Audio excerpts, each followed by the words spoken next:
우리는 이번 주 고난 주간 동안에 지난 주일부터 시작을 해서 예수님 누가복음에 나오는 예수님의 마지막 한 주의 그 사건들을 쭉 살펴보고 있습니다. 예수님께서 겟세마네 동산에서 기도하신 그 시간부터 해서 예수님이 빌라도에게 넘겨지고 십자가에 못 박혀 죽으시는 그 내용까지 오늘 같이 살펴보는데요. 오늘 보면은 예수님이 돌아가시는, 십자가에 못 박혀서 돌아가시는 내용입니다. 특별히 우리가 오늘 읽은 본문은 예수님이 십자가에 못 박히고 나서 예수님이 제3시에 십자가에 못 박히는데, 오늘 본문은 제6시부터 제9시까지 그 3시간 동안 일어났던 일들을 기록하고 있습니다. 그 3시간 사이에 예수님이 고난을 당하시고 숨을 거두시는데요. 저는 오늘 이 새벽에, 사실 오늘 이 본문에 있는 내용을 다 다루려면 시간이 많이 걸리기 때문에 다 다룰 수는 없고, 앞부분에 있는 내용은 간단하게만 다루고, 뒷부분에 나오는 중간부터 나오는 내용, 예수님이 십자가에 못 박혀 돌아가시는 그 순간에 그 장면을 지켜봤던 사람들의 반응을 중심으로 좀 말씀을 나누도록 하겠습니다. 먼저는 전반부의 내용을 간단하게만 좀 정리하겠습니다. 오늘 보면 44절부터 46절에 기록된 내용은 예수님의 십자가 죽음 장면에 대해서 그때 일어난 현상들, 또 그것을 간단히 기록하고 있습니다. 44절부터 46절 앞서 이야기한 것처럼 제6시부터 제9시까지 3시간 동안 일어난 일들에 대해서 기록을 하는데요. 제6시부터 제9시까지는 우리가 오늘날 사용하는 시간으로 바꾸면 정오부터 오후 3시입니다. 정오인 12시부터 오후 3시까지를 가리키는데, 그때 어떤 일이 일어나냐면 온 땅이 어두움이 덮여버리는, 그래서 사람이 앞을 볼 수 없을 만큼 온 땅이 어두움으로 덮이는 일이 일어납니다. 그것이 44절에 기록이 되어 있습니다. 여러분 한번 생각해 보십시오. 지금 시간대는 정오부터 오후 3시입니다. 우리가 잘 알듯이 정오에서 오후 3시 시간은 해가 가장 높이 떠 있고 해가 가장 뜨겁게 비추어야 되는 시간이잖아요. 근데 그 시간에 온 땅이 어두워졌다고 기록을 하고 있습니다. 이것은 자연적인 현상이 아니에요. 어떤 사람들은 일시에 일어났을 것이다. 근데 그것도 일시적이지 3시간 동안 그럴 수는 없고, 그래서 이것은 하나님께서 초자연적으로 역사하시는 것으로밖에 우리는 이해하지 못합니다. 그래서 이건 분명히 하나님께서 그렇게 하셨다는 것이죠. 그리고 45절에서는 성소의 휘장이 한가운데가 찢어졌다, 그렇게 기록합니다. 우리가 성소의 휘장이 찢어진 것과 관련해서는 주일에 하나님의 구속 경륜을 다루면서 함께 좀 나누었기 때문에 이 부분은 생략하겠습니다. 그리고 46절은 예수님께서 십자가 위에서 외치신 말씀을 기록하는데요. 우리가 잘 알듯이 예수님은 십자가 위에서 7마디의 말씀을 하셨습니다. 그래서 우리는 그걸 가리켜서 가상칠언이라고 부릅니다. 그래서 가상칠언에 대해서는 우리가 다음에 아마 다음 내년 고난주간이든지 해서 가상칠언을 한번 다루도록 하겠습니다. 그래서 예수님이 십자가 위에서 7마디의 말씀을 하셨는데, 그 중에 누가복음에 한 마디가 여기 기록이 되어 있죠. 사실 2마디가 들어있는데 앞에서 우리가 살펴보지만 첫 번째 마디하고 여기 마지막 오늘 본문에 있는 것은 마지막 7번째로 하신 말씀이에요. 그게 46절에 있는데, 아버지 내 영혼을 아버지 손에 부탁하나이다. 이 말씀을 하시고 예수님은 돌아가십니다. 이게 십자가 위에서 마지막 7번째로 하신 말씀이에요. 그래서 이 말씀이 오늘 본문에 기록되어 있습니다. 예수님은 십자가 위에 매달리신 지 제3시에 십자가에 매달리셔서 제9시에 돌아가셨어요. 6시간 만에 숨을 거두신 것입니다. 사실 이 부분과 관련돼서는 다룰 게 참 많이 있지만 다음 기회가 되면 이 부분을 좀 더 자세히 다루도록 하겠습니다. 오늘 중반부에 나오는 내용 좀 중점적으로 좀 다루고자 하는데요. 예수님의 십자가 죽음 그 장면을 지켜본 세 부류의 사람들이 있는데, 그 세 부류의 사람들의 반응을 중심으로 함께 살펴보겠습니다. 그 세 부류가 어떤 부류냐면, 첫째는 백부장, 둘째는 구경하러 모인 무리들, 셋째는 예수님을 아는 여자들, 갈릴리에서 온 여자들, 이런 사람들이에요. 한번 보세요. 제가 정리를 한번 해봤는데요. 이 세 부류를 언급하면서 공통적으로 하는 말이 있습니다. 그것은 그 된 일을 보았다는 것입니다. 47절 앞부분은 이렇게 말씀합니다. 백부장이 그 된 일을 보고, 48절은 이를 구경하러 모인 무리도 그 된 일을 보고, 49절에서 여자들도 다 멀리 서서 이 일을 보니라. 그러니까 지금 이 누가복음의 오늘 본문에 기록되어 있는 이 세 부류의 사람들이 소개되는데, 이 세 부류의 사람들의 공통점이 뭐냐면 그 된 일을 보았다는 겁니다. 여러분, 그러면 그 된 일이 무엇일까요? 그 된 일이 뭐예요? 이건 예수님이 십자가에 못 박혀 돌아가시는 그 몇 시간 동안 일어났던 모든 일들을 가리키죠. 어떤 일이 일어났습니까? 오늘 우리가 본문에서도 보듯이 세상이 어두워졌어요. 그 대낮에, 그 오전 12시에서 오후 3시까지 해가 가장 높이 떠 있고 가장 밝게 비춰야 되는 그 대낮에 온 세상이 어두워지는 것을 보았고, 그 다음에 또 무슨 일을 그들은 봅니까? 예수님이 십자가 위에서 부르짖는 소리도 아마 가까이 있는 분들은 들었어요. 가까이 있는 사람들. 못 들은 사람이 있을 수 있지만 들은 사람들도 있을 수 있고, 그 다음에 또 분명하게 같이 경험한 게 뭐예요? 오늘 본문에 기록되어 있지 않지만 다른 본문에 보면 예수님 십자가 못 박힐 때 바위가 터지고, 그 다음에 땅이 진동하고 무덤들이 열리는 이런 현상들이 일어났다고 말합니다. 이거는 사실 여러분 초자연적인 현상이죠. 근데 이런 일들을 보았다는 거예요. 사람이 보통 때 경험할 수 없는, 평상시에는 전혀 경험할 수 없는 이런 놀라운 기적적인 일들을 보았다는 거죠. 그래서 이것을 본 사람들의 반응을 오늘 본문에서 우리에게 기록해 주고 있는데요. 하나씩 봅시다. 먼저 첫 번째 백부장의 반응입니다. 백부장의 반응은 47절에 나옵니다. 이렇게 말해요. 백부장이 그 된 일을 보고 하나님께 영광을 돌려 이르되 이 사람은 정녕 의인이었도다, 이렇게 고백했습니다. 여러분, 여기 언급되는 이 백부장은요, 예수님의 십자가 처형을 책임졌던, 백부장은 100명을 거느리는 대장이잖아요. 그러니까 예수님의 십자가 처형을 가장 앞장서서 책임지고 지휘했던 사람이라고 할 수 있어요. 그 로마 군대 장관입니다. 근데 이 사람이 이 예수님의 십자가 죽음과 관련해서 일어난 그 일들을 목격하고 나서 고백하는 거예요.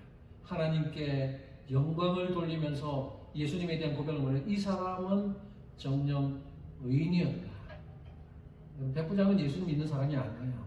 그런데 그 순간 그 일을 목격하고 나서 이렇게 고백한 거예요. 누가복음은 이 사람은 정녕 의인이었다 이렇게 기록을 하지만 마태와 마가복음은 이는 진실로 하나님의 아들이었다 이렇게 고백했다고 이야기합니다. 그러면 마태, 마가와 누가 기록이 다르게 되면 서로 상충하냐? 아니냐? 서로 상호 보완적입니다. 그러니까 종합해 보면 이 백부장이 이렇게 말했다고 볼 수 있어요. 그 장면을 보면서 저 예수는 의인이고 하나님의 아들이었다 이렇게 고백했다고 우리는 정리해 볼 수 있습니다. 어쨌든 이 백부장은 예수님의 십자가 옆에서 어쩌면 가장 가까이서 지켜본 사람 중에 한 명일 텐데 그 장면을, 그때 된 일을 보고 나서 이렇게 고백했다는 거죠. 그래서 어떤 학자는 이 백부장이 오늘 본문에서 기록한 것처럼 하나님께 영광을 돌리면서 이런 고백을 했다라는 점을 주목하면서 이걸 근거로 해서 그가 분명히 회심했을 것이다 라고 말합니다. 하나님을 알지도 못했던 로마 군대의 장교가 예수님의 십자가 처형 때 일어났던 그 놀라운 기적을 경험하고 나서 예수가 하나님의 아들이었다는 것을 깨닫고 예수님을 믿고 하나님께 영광을 돌리게 되었다라고 어떤 학자들은 이야기합니다. 저는 충분히 그럴 수 있다고 생각이 됩니다. 전승에 의하면요, 이 백부장의 이름은 페트로니우스라고 전해지는데 그는 가장 가까운 곳에서 예수님의 십자가 처형 과정을 지켜봤고 이 예수님이 죄 없이 돌아가시게 된 것을 확실히 알게 되었다고 말하고, 그 후로 예수님을 믿고 복음을 전하다가 갑바도기아에서 순교했다라고 전해집니다. 물론 성경에 기록된 게 아니고 전성에서 전해져 내려오는 내용이니까 그럴 수도 있고 아닐 수도 있지만 어쨌든 전성에 그렇게 이 사람의 이 백부장에 대한 내용을 기록을 하고 있다는 거죠. 이 전성의 사실 여부와 상관없이 예수님의 십자가 처형과 그때 일어난 일들 목격했던 이 백부장이 그렇게 충분히 바뀔 수 있겠다, 그렇게 변화될 수 있었겠다라는 것을 우리는 충분히 짐작해 볼 수 있습니다. 자, 첫 번째는 이 백부장의 반응을 살펴봤습니다. 그러면 두 번째로 구경하러 모인 무리들의 반응이 48절에 나옵니다. 48절은 이렇게 말씀합니다. 이를 구경하러 모인 무리도 그 된 일을 보고 다 가슴을 치며 돌아가고. 자, 두 번째 그룹은 구경하러 모인 사람들이에요. 이 사람들의 반응은 뭐예요? 가슴을 쳤다는 거예요. 여러분, 유대인들의 관습에서, 우리도 뭐 한국 정서도 비슷한데 유대인들의 관습에서 가슴을 친다는 것은 자신의 행동에 대한 후회와 애통을 뜻합니다. 그러니까 자신이 했던 행동을 후회하면서 애통하면서 가슴을 쳤다고 이해를 하고 있습니다. 어떤 해석학자는 지금 이런 행동을 한 무리들을 가리켜서 이 사람들이 자신들의 죄를 뉘우치고 다 회개하면서 진심으로 회개하면서 예수님을 믿게 되었다, 이렇게 해석하는 사람들이 있긴 하지만 더 많은 학자들은 그렇게까지는 보지 않아요. 이건 가슴을 쳤다는 것을 다 진심으로 어떤 회개를 했다라고까지는 보지 않고 단지 죄 없는 예수의 그 무모한 죽음, 죄 없는 예수가 그렇게 죽은 것에 대한 그냥 슬픔의 표현을, 안타까움의 표현으로 가슴을 친 것으로 해석을 합니다. 자, 이것을 뭐 참된 회개로 보든지 아니면 그냥 안타까움의 표현으로 보든지 그것은 오늘 본문의 핵심은 아닌 것 같아요. 누가가 이 글을 기록하면서 말하고자 하는 핵심이 뭐냐면 예수님이 돌아가실 때, 십자가에서 돌아가실 때 일어났던 그 현상들을 보면서, 오늘 본문에 사람 이름이 없잖아요. 그냥 불특정 다수입니다. 구경하러 모인 이 불특정 다수의 사람들이 변화를 일으키고 있다는 것에 초점을 맞추고 있습니다. 그래서 이 사람들에게도 어떤 변화들이 일어나고 있다는 거예요. 어제도 제가 잠시 말씀드렸죠. 이 무리들이 자꾸 나와요. 이 사복음서의 끝에 보면 그 이름이 밝혀지지 않은 다수의 무리들이 나오는데 이 무리들도 같은 무리들일 거예요. 근데 이 무리들의 특징을 한번 보세요. 먼저 종료주일에 있었던 그 무리들은 어떻게 하냐면 예수님이 나귀 새끼를 타고 예루살렘에 입성하실 때 호산나 호산나 외칩니다. 예수님을 환영하고 찬양하고 호산나 찬양을 부르면서 예수님을 환영하고 기뻐합니다. 근데 그 무리들 중에 또 어떻게 해요? 예수님을 십자가에 못 박으라고 소리칩니다. 돌변해서. 근데 또 그 무리들 중에 오늘 본문에 예수님 십자가에 못 박혀 돌아가시는 그것을 다 보면서 가슴을 치는, 그러니까 끝까지 고집 부리는 사람들도 있겠지만 왔다 갔다 왔다 이렇게 그런 사람들이 다수가 있었을 거라는 거예요. 한때는 하나님을, 예수님을 찬양했다가 또 금방 돌변해서 십자가에 못 박으라고 욕했다가 또 돌변해서 자기 가슴을 치는 이런 변덕쟁이 무리들의 모습을 보여줘요. 근데 분명한 게 뭐예요? 분명한 것은 이런 변덕쟁이들이지만 지금 그들의 마음에 변화가 일어나고 있다는 겁니다. 예수님이 죽는 그 장면 속에서 그들의 마음에 변화가 일어나고 있다는 거예요. 그것을 오늘 본문에서 우리에게 보여주고 있습니다. 자, 그 다음에 세 번째 무리를 보겠습니다. 세 번째 부류는 이번에는 예수님을 아는 자들이고 갈릴리에서부터 예수님을 따라온 여자들, 그 무리들의 반응을 보여줍니다. 49절에 언급되는데 제가 49절은 가져오지 않았어요. 왜냐하면 그들의 반응이 기록되어 있지 않아요. 왜 기록되어 있지 않을까? 그냥 뭐라고 기록되어 있냐면 멀리서 그 된 일을 보았다고만 기록되어 있지 그 멀리서 보면서 어떤 반응을 했는지는 기록하지 않아요. 그래서 저는 그렇게 생각해 봅니다. 이들의 반응을 기록하지 않은 이유는 너무나 당연하기 때문이 아닐까 그냥 생각하고 있을 수도 있어요. 예수님을 믿었던 사람들이고 예수님을 아는 사람들이고 그래서 멀리서 갈릴리에서 예루살렘까지 따라왔다면 얼마나 예수님을 좋아하고 사랑하는 사람들이겠어요. 그냥 안타까워서 멀리서 보고 있는 거예요. 멀리서 본다는 말은 내가 붙잡힐 수도 있으니까 좀 겁이 나는 거죠. 가까이 가지 못하고 멀찍이서 이제 지켜보고 있는 예수님을 아는 사람들인데, 이 사람들이 어떤 반응을 했을까요? 예수님은 많이 울었을 거예요.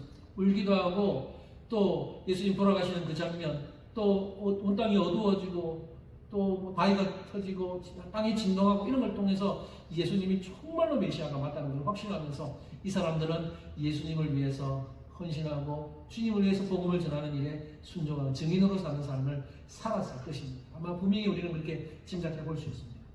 여러분, 우리 오늘 본문에서 발견하게 되는 진리가 뭐냐면 한 가지 놀라운 진리가 있습니다. 그게 뭐냐면 무엇을 보느냐에 따라서 삶이 달라진다는 것입니다. 무엇을 보느냐에 따라서 삶이 달라져요. 누가가 오늘 본문에서 소개하는 이 세 부류의 사람들은 공통점이 뭐냐면 그 된 일을 보고 변화들이 일어났어요. 그 된 일을 보고 예수님이 십자가에 못 박혀 돌아가시고 그때 일어났던 여러 가지 일들을 보면서 변화가 일어나요. 만약 이런 걸 보지 않았다면 그들의 삶의 변화가 없었을 거예요. 그러나 그런 것을 보았기 때문에 삶의 변화가 일어나요. 근데 변화의 정도는 달라요. 사람들마다 각자 변화의 정도가 달라요. 어떤 무리들은 가슴을 치는 정도에 그칩니다. 그리고 어떤 무리는 예수님 믿지 않았다가 예수님을 믿고 저분은 의인이다, 저분은 하나님의 아들이다 고백하면서 회심하고 예수님을 믿는 정도까지 가요. 또 어떤 무리는 예수님께 헌신합니다. 주님을 복음을 전하는 그런 더욱더 적극적으로 주님의 증인으로 살아가는, 그렇게 변하는 사람들도 있습니다.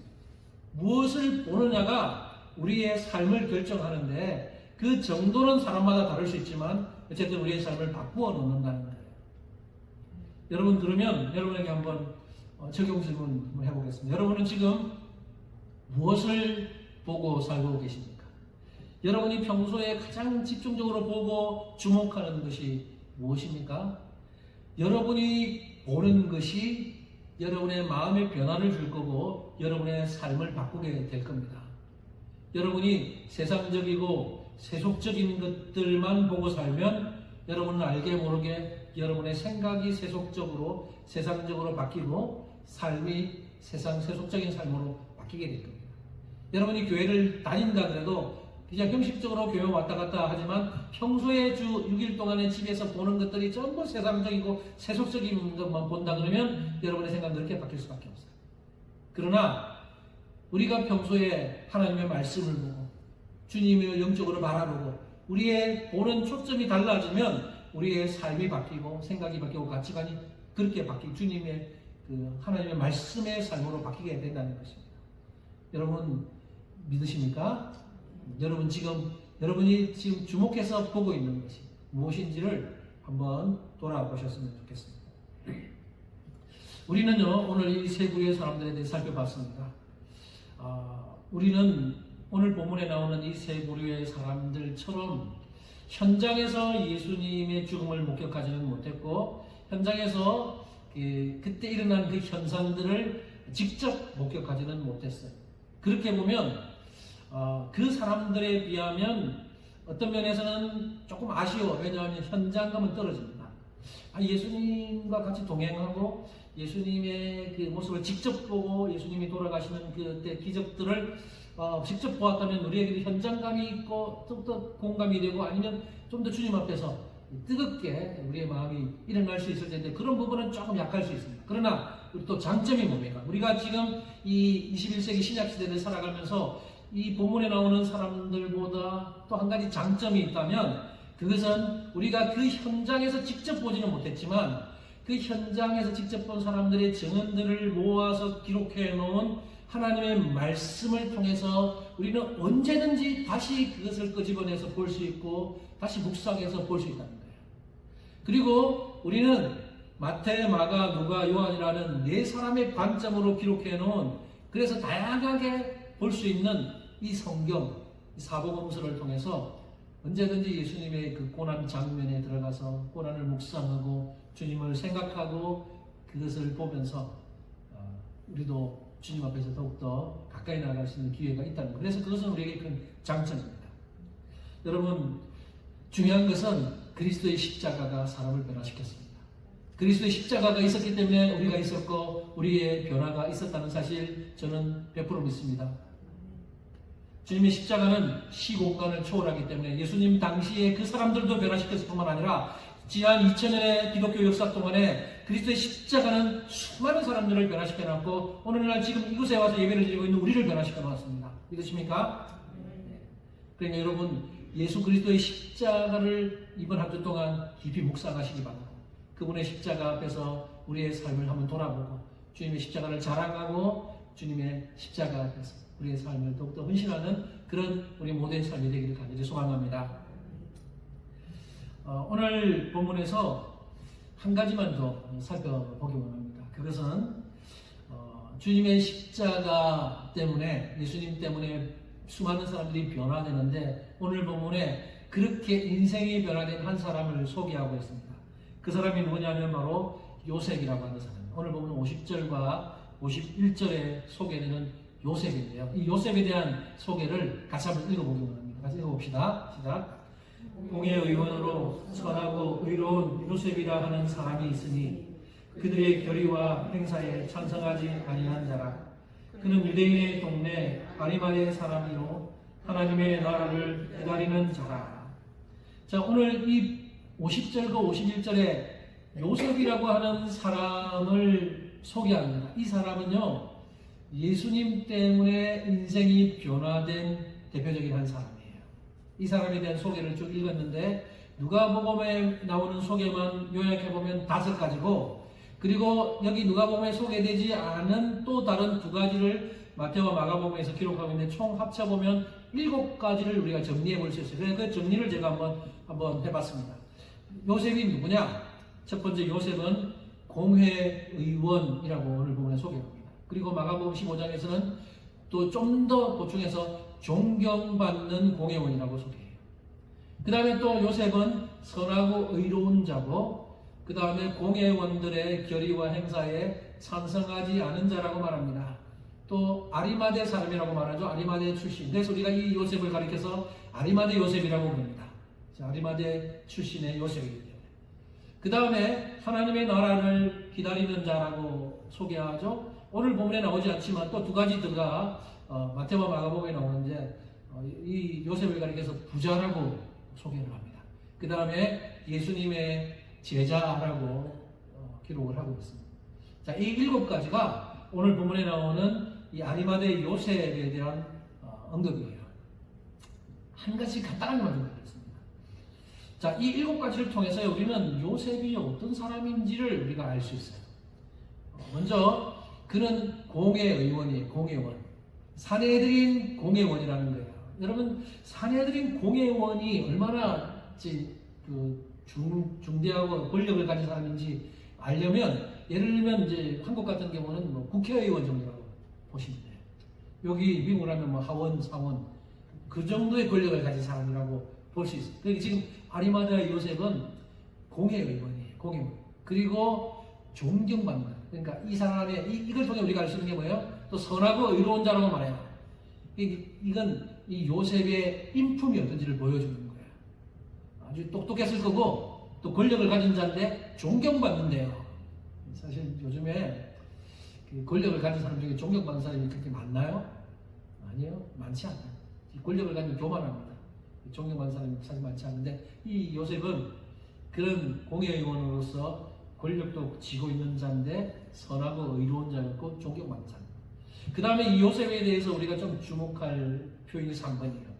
공회원들의 결의와 행사에 찬성하지 않은 자 이렇게 소개합니다.